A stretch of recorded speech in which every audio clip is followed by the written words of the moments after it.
Hello and welcome back to the channel. My name is Hugo and I'm a full-time Microstock contributor. And today I want to show you how you can fly your drone abroad, and especially in Thailand. So right now I'm in Thailand and I had to register my drone in order to fly legally. So you need a couple of things. It's definitely doable and easy.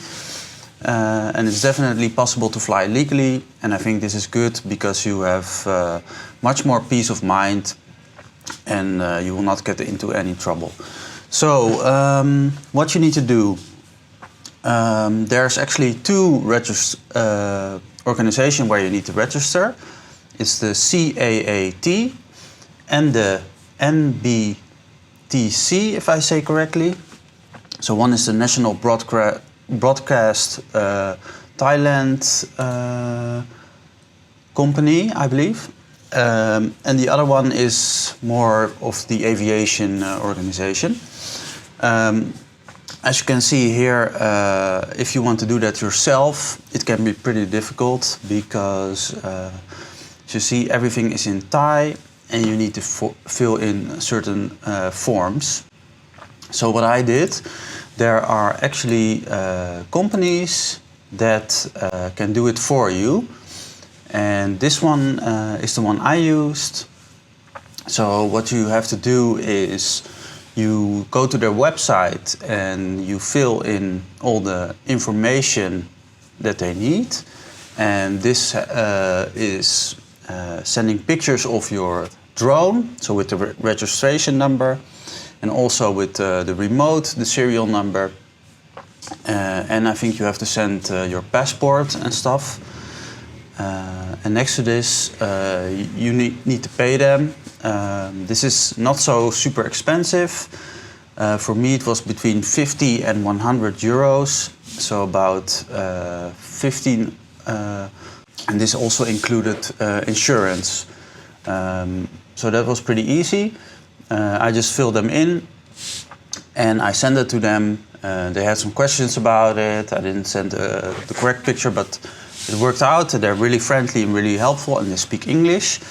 And then after that, there's something else you need to do. So once you arrive to Thailand, they need to see the passport, your entry stamp, and you also need a Thai phone number. So it's really easy to buy a SIM card at the airport. There are lots of desks everywhere. And you just walk there and you pay them. I paid them 500 Thai baht for 8 days, included with the internet data.